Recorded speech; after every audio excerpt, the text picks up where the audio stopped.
వారాహిదేవి హిందూ మత నమ్మకాల ప్రకారం అమ్మవారి శక్తి రూపాలలో ఒకటి. ఈమెను సప్త మాతృకల్లో ఒకరుగా కొలుస్తారు. ఈమె వరాహ రూపాన్ని అంటే పంది ముఖాన్ని కలిగి ఉన్న లక్ష్మీదేవి స్వరూపంగా కొలుస్తారు. మార్కండేయ పురాణంలోని దేవీ మాహాత్మ్యంలో శుంభ నిశుంభ వధ కథ ప్రకారం భగవంతుని శరీరాల నుండి వారి స్త్రీ రూప శక్తులు ఉద్భవిస్తాయి.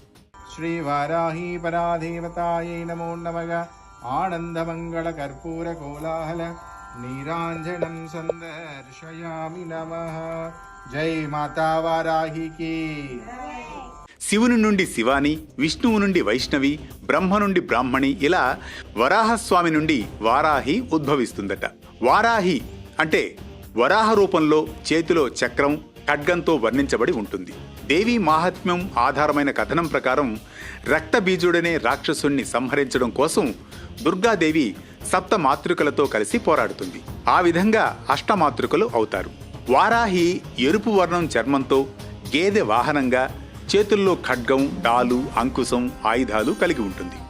వామన పురాణం ప్రకారం మాతృకలు అమ్మవారి రూపమైన చండిక నుండి ఉద్భవిస్తారు. వీపు భాగం నుండి వారాహి పుడుతుంది. మార్కండేయ పురాణం ప్రకారం వారాహి వరాలనిచ్చే తల్లి. వివిధ దిక్కులను మాతృకలు కాస్తారు అని చెప్పే స్తోత్రంలో ఈమె కాచేది ఉత్తర దిక్కును.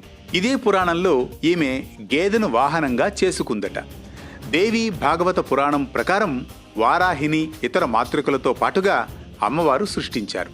అమ్మవారు దేవతలను రక్షించేందుకు ఈ మాతృకలున్నారని, రక్తబీజుడి కథలో ఈమె వరాహ రూపంలో శవంపై కూర్చొని ఉండి తన దంతాలతో రాక్షస సంహారం కావిస్తుంది.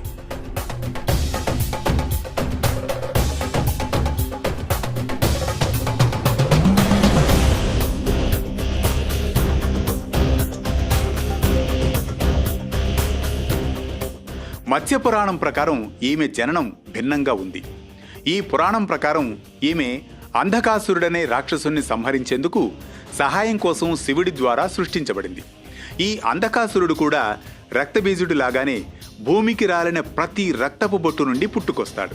ప్రతి సంవత్సరం ఆషాఢమాసంలో పాడ్యమి నుండి నవమి వరకు 9 రోజుల పాటు శ్రీ వారాహి అమ్మవారి నవరాత్రులు వస్తాయి. ఈ సంవత్సరం జూన్ 25 నుండి జూలై 3వ తేదీ వరకు వచ్చే ఆషాఢ పాడ్యమి నుండి నవమి వరకు 9 పగళ్లు రాత్రులుగా వారాహి నవరాత్రులు జరుపుకుంటారు.